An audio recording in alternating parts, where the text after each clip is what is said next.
ओम नमो भगवते वासुदेवाय। मित्रों, आज के सत्संग में हम लोग नारद भक्ति सूत्र 15वां से लेकर 23वें तक का अध्ययन करेंगे। आवश्यकता है कि नारद जी के बताए हुए भक्ति सूत्र का साधक मनन करे और उसे अपने जीवन में धारण भी करे। तो नारद भक्ति सूत्र 15वां कहता है, तत्लक्षणानि वाच्यन्ते। इसका अर्थ है अब भक्ति के लक्षण कहे जाएंगे। यह सूत्र नारद भक्ति सूत्र के 15वें सूत्र को दर्शाता है, जो भक्ति के लक्षणों के समझाने की शुरुआत करता है। तो आइए समझते हैं कि भक्ति के स्वरूप क्या क्या है। तो जो पहला भक्ति का स्वरूप होगा वह है प्रेम। भक्ति प्रेम का ही स्वरूप है। अहंकार का त्याग। भक्ति में अहंकार का त्याग करना ही पड़ता है या स्वतः ही हो जाता है। समर्पण। भक्ति में सब कुछ अपने इष्ट को समर्पित करना होता है। निरंतरता, जिसको हम कंटिन्यूटी भी कहते हैं। भक्ति निरंतर होनी चाहिए, बिना किसी रुकावट के। अनुभव। भक्ति एक अनुभव है जिसे शब्दों में व्यक्त करना मुश्किल है। यह सूत्र भक्ति के मार्ग पर चलने वाले साधकों के लिए एक महत्वपूर्ण मार्गदर्शन है। भक्ति तो एक ही है, जैसे सूर्य की किरण तो एक ही है, पर शीशे या जल की बूंदों पर जब वो पड़ती है तो 7 रंगों में विभक्त हो जाती। तो लोग 3 तरह के हैं, सात्विक, राजसिक और तामसिक। तो भक्ति भी 3 तरह की कही गई। नारद जी ने इसके 3 भेद बताए भी हैं। जैसे पहली है पराभक्ति। तो समझ लीजिए कि पराभक्ति में तो कोई चाह भक्त को होती ही नहीं, न स्वर्ग की न मोक्ष की, यहां तक कि ईश्वर की चाह भी नहीं होती। सत्वगुण संबंधित कह सकते हैं। दूसरी है गौड़ी भक्ति। गौड़ी भक्ति क्या है? रजोगुण से युक्त जनों के लिए गौड़ी भक्ति है। गौड़ी भक्ति 9 प्रकार की कही गई है। इसी को नवधा भक्ति भी रामचरितमानस में कहा है, श्रीमद् भागवत में भी कहा है। ये 9 भक्ति कौन कौन सी हैं? श्रवण भक्ति, भगवान की कथाएं सुनना, गुणों का चिंतन करना, कीर्तन करना, श्रवण भक्ति है। कीर्तन भक्ति, जिसमें भक्त कीर्तन स्वयं करता है। स्मरण भक्ति, भगवान के गुणों का स्मरण करता है, मनन करता है। पाद सेवन भक्ति, भगवान के चरणों का के स्नान कराना, भोजन कराना, ये पाद सेवन है। अर्चावतार भक्ति, भगवान के मूर्त रूप की पूजा करना अर्चावतार है। दास्य भक्ति, भगवान का दास बन करके भक्ति की जाए तो दास्य भक्ति। सख्य भक्ति, सखा बन करके किया जाए। और प्रेमा भक्ति, तो भगवान के प्रति प्रेम और समर्पण की भावना रख के जब करते हैं तो प्रेमा भक्ति होती है। श्रीमद् भागवत कहता है 7/5/23 में कि श्रवणम कीर्तनम विष्णु स्मरणम पाद सेवनम अर्चनम वंदनम दास्यम सख्यम आत्मा निवेदनम। यही है जो मैंने ऊपर बताया। इस गौड़ी भक्ति का आश्रय कर भक्त पराभक्ति को पा लेता है। तो पराभक्ति पाना माने लक्ष्य समझिए, तो गौड़ी भक्ति साधन हो गई। नारद जी के अनुसार भक्ति ही प्रधान है। देखिए, कहा भी है, व्याधस्य आचरणम ध्रुवस्य च वयो विद्या गजेंद्रस्य का जाति विदुरस्य यादव पते उग्रस्य किम पौरुषम कुब्जाया किम रूपमधिकम किम तत्सुदामो धनम भक्त्या तुष्यति केवलम परमया भक्ति प्रियो माधव। तो इसका अर्थ है कि व्याध का क्या आचरण था और ध्रुव की क्या आयु थी, हाथी की क्या शिक्षा थी, विदुर की क्या जाति थी, और यदुपति उग्रसेन का क्या पौरुष था, कुब्जा कहाँ की सुंदरी थी, सुदामा पर कितना धन था। लेकिन भगवान तो भाव से प्रसन्न हो जाते हैं, इन सभी पर सिर्फ भाव के कारण संतुष्ट हो गए। तो नारद भक्ति सूत्र 16वां कहता है, पूजादिश्व अनुराग इति पाराशर्य। पाराशर नंदन श्री व्यास जी के मत के अनुसार भगवान की पूजा आदि में अनुराग होना भक्ति है। अपने तन मन धन को भगवान की पूजन सामग्री समझना चाहिए। परम श्रद्धा पूर्वक यथा विधि मनसा वाचा और कर्मणा तीनों के द्वारा भगवान की प्रतिमा की अथवा विश्व रूप भगवान की पूजा अर्चना करनी चाहिए। भगवत पूजन में मन लगने से संसार के बंधन कारक विषयों से मन अपने आप ही हट जाता है, हटाना नहीं पड़ता। बाह्य और मानस दोनों ही प्रकार से भगवान की पूजा होनी चाहिए। श्री विष्णु अर्चनम जेतु प्रकुर्वन्ति नरा भुवि ते जानति शाश्वतम विष्णु आनंदम परमम पदम। भाव है कि भगवान विष्णु की जो नर पूजन करते हैं वे शाश्वत पद को पा लेते हैं। नारद भक्ति सूत्र 17वां कहता है, कथादिश्विति गर्गः। भाव है, श्री गर्गाचार्य के मत के अनुसार भगवान की कथा आदि में अनुराग होना भक्ति है। तो जैसा व्यास जी कहते हैं वैसा ही गर्गाचार्य भी कहते हैं, भक्त को भगवत कथाओं से, कीर्तन से, ध्यान से, इन सब में अनुराग होना ही चाहिए। अधिकांश जगत के लोग विषय भोगों में लगे रहते, उनको राम कथा रुचती नहीं है। वे मूढ़ जन उनमें भी बुराई ढूंढ ही लेते हैं। नारद जी व्यास जी से कहते हैं, इदम पुंसस् तपसः श्रुतस्य वा श्रेष्ठस्य सूक्तस्य च बुद्धि दत्तयो अविच्युतोर्थ कविभ निरूपितो अदुत्तम श्लोक गुणानुवर्णनम।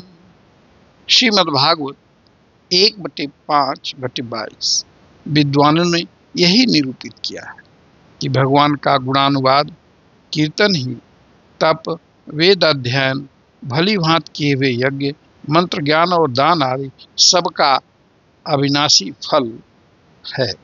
श्री रामचरितमानस में कहा है, राम कथा सुंदर करतारी संशय विहग उड़ावनिहारी भवसागर जह पार जो पावा राम कथा ताकह दृढ़ नावा। कहते हरि कथा में यथार्थ अनुराग होना आवश्यक है। इस भक्ति से भगवान की प्राप्ति निश्चित हो जाती है। नारद भक्ति सूत्र आगे कहता है कि भगवान की सेवा में, कथा में अनुराग होना भक्ति है। अब 18वां सूत्र कहता है, आत्मरत्य विरोधे नीति शांडिल्य। शांडिल्य के मत के अनुसार आत्मरति अर्थात आत्मा विषयक चर्चा में रति होना या आध्यात्म में रति होना भी भक्ति है। पर ऐसा क्यों? इस पर कहते हैं आत्मैव ब्रह्म। आत्मा के रूप में ब्रह्म की हर चेतना में स्थिर, हर चेतन में स्थित है। यानी कोई भी चर अचर हो उसमें आत्मा के रूप में भगवान ही विराज रहे हैं। तो वास्तव में परमात्मा का प्रेम ही वह भक्ति है। तो आध्यात्म क्या है? जब हम अपने आत्मा और परमात्मा की बात को ढूंढते हैं, उनमें प्रेम करते हैं, तो आध्यात्म हो जाता है। आचार्य शंकर भी कहते हैं मोक्ष कारण समग्राम भक्तिरेव गरीयसी। अर्थात मोक्ष हेतु की जो भी सामग्री है उसमें अगर अनुराग है तो समझ लीजिए भक्ति है। आगे भी वो कहते हैं मोक्ष स्वरूप अनुसंधानम भक्ति रीत्या विधीयते। मोक्ष स्वरूप जितनी भी वार्ताएं हैं, चाहे वो रामायण पाठ हो, भागवत पाठ हो, गीता पाठ हो, उपनिषद का पाठ हो, वेदों का पाठ हो, वो सभी भक्ति है। भाव ये कि सिर्फ पूजा या सेवा ही भक्ति नहीं, परमात्मा या आत्मा विषयक चर्चा में रति होना भी भक्ति है। इसीलिए गीता में भगवान ने कहा 8/7 तस्मात् सर्वेषु कालेषु माम अनुस्मर युद्ध च। इसलिए सभी काल में मेरा स्मरण बना रहे और संसार का कार्य भी रुकना नहीं चाहिए। आगे भगवान कहते हैं मयि अर्पित मनोबुद्धि मामे वैश्य से संशयम। जब मन और बुद्धि तुम मुझ में लगा दोगे तो तुम्हारे कल्याण में कोई संशय नहीं रह जाता। अब भक्ति सूत्र 19वां कहता है नारदस्तु तदर्पिता खिलता चारिता तद्धे स्मरणे परम व्याकुलते। जब ऐसा हो, यानी नारदस्तु परम देवर्षि नारद के मत के अनुसार तदर्पिता खिलाचारिता, भाव है अखिल आचारिता तद अर्पिता, अपने सब कर्मों को भगवान के अर्पण कर देना। तद विस्मरणे, और उस प्रभु के विस्मरण अगर हो जाता है तो परम व्याकुल, यानी परम व्याकुल हो जाता है वह भक्त, तो समझ लिए परम भक्ति है। तो महर्षि व्यास हो, गर्ग हो, शांडिल्य हो, नारद हो, ये सभी नारद भक्त सिद्धांत का ही अनुमोदन करते हैं। इसीलिए गीता कहती है कि मय्येव मन आधत्स्व, मुझी में मन को लगा दो। और क्या करें? मयि बुद्धिम निवेशय, मुझी में बुद्धि को निवेशित कर दो। क्या होगा तब? निवसस्यसि मय्येव, तब मेरे में ही तुम निवास करोगे। देखिए, जब कोई धन को आदमी बैंक में रख देता है, शेयर में लगा देता है, तो उसी के बारे में वो सोचता रहता है।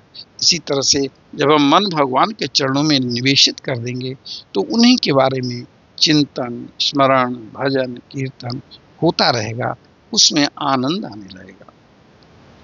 इसमें कोई शंका भी है क्या? इस पर भगवान कहते हैं अत ऊर्ध्वम न संशय। इसमें जरा भी संशय की नहीं है, संशय की कोई गुंजाइश नहीं है। सांसारिक निवेश होने पर उसमें निवास होने में शंका हो सकती है, पर यहाँ नहीं। तो सारे कृत कर्म उन्हीं को अर्पित कर मनमना हो जाए, अर्थात मन को भगवान के पाद पद्मों से जोड़ दें। तो नारद भक्ति सूत्र 20 कहता है अस्तमेवमेवम, भाव है ठीक ऐसा ही है। ये 20वां सूत्र ऊपर के कहे हुए सूत्रों का अनुमोदन करता है, उन्हें बल देता है। 21वां सूत्र कहता है कि यथा ब्रज गोपिकाम, जैसे गोपियों का निश्चल प्रेम था, भक्ति भी वैसी ही हो। गोपियों का प्रेम अद्वितीय है, बिना किसी वस्तु की इच्छा के उनमें प्रेम है।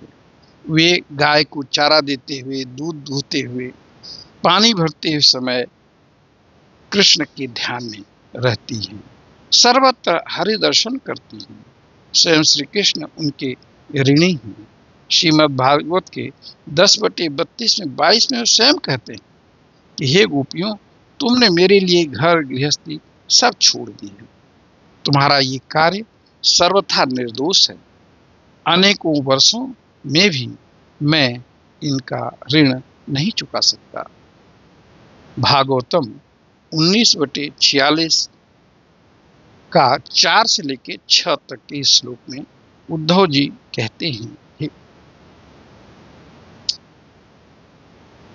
मैं गोपियां उद्धव जी से कहती हैं कि हे उद्धव, गोपियों में नहीं, उद्धव जी से भगवान श्री कृष्ण कहते हैं कि हे उद्धव, गोपियों ने अपना मन मुझे दे दिया है।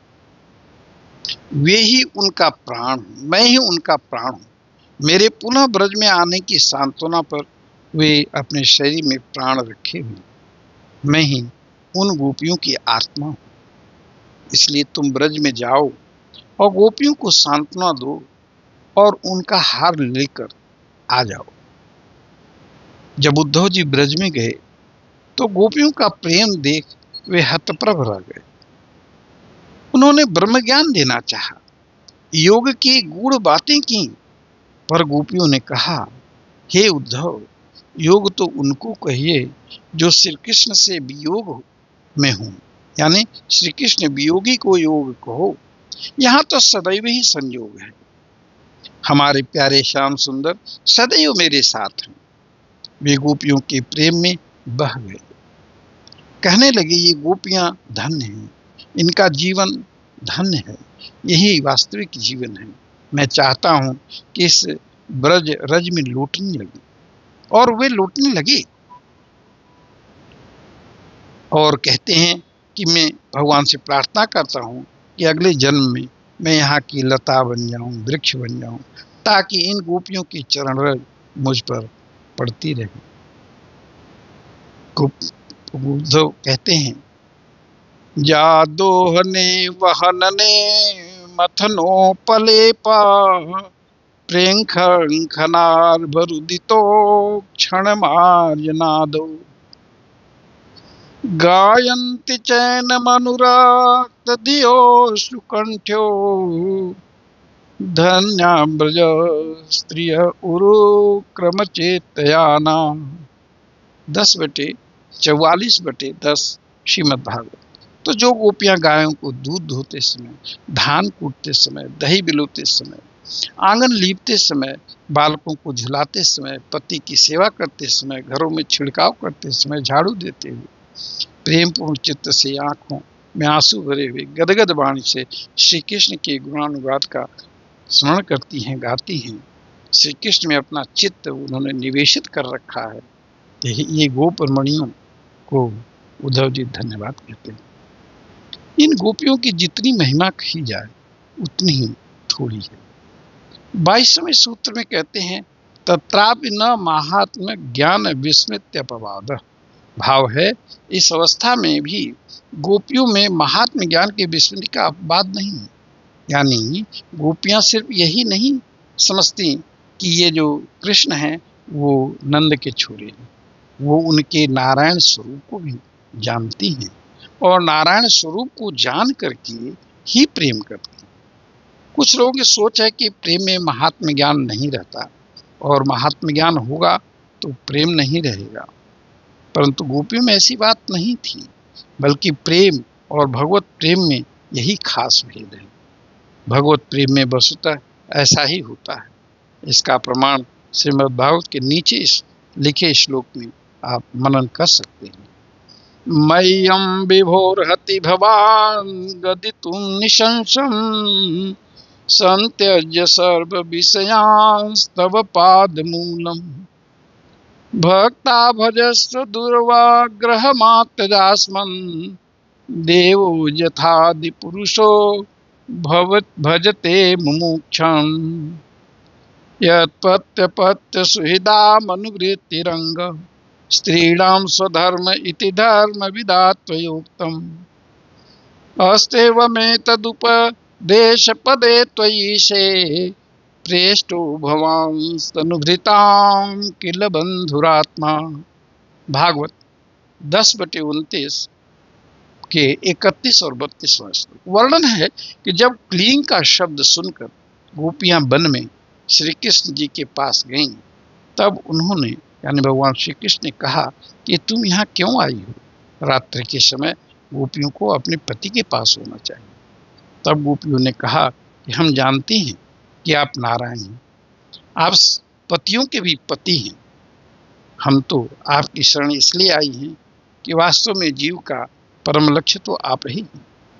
भाव है वे नारायण समझ के प्यार करती हैं, साधारण नंद का छोरा नहीं समझती। और जब साधारण पुरुष से समझ प्यार किया जाता है तो वह जार प्रेम है। यही 23वें सूत्र का मुख्य अंश है। तो हम अपनी वाणी को यहीं विश्राम देते हैं। आगे की सूत्रों का वर्णन हम लोग किसी अन्य आगे की वीडियो में करेंगे। आप सभी को बहुत बहुत धन्यवाद। हरि ओम तत्सत। हरि ओम तत्सत। हरि ओम तत्सत।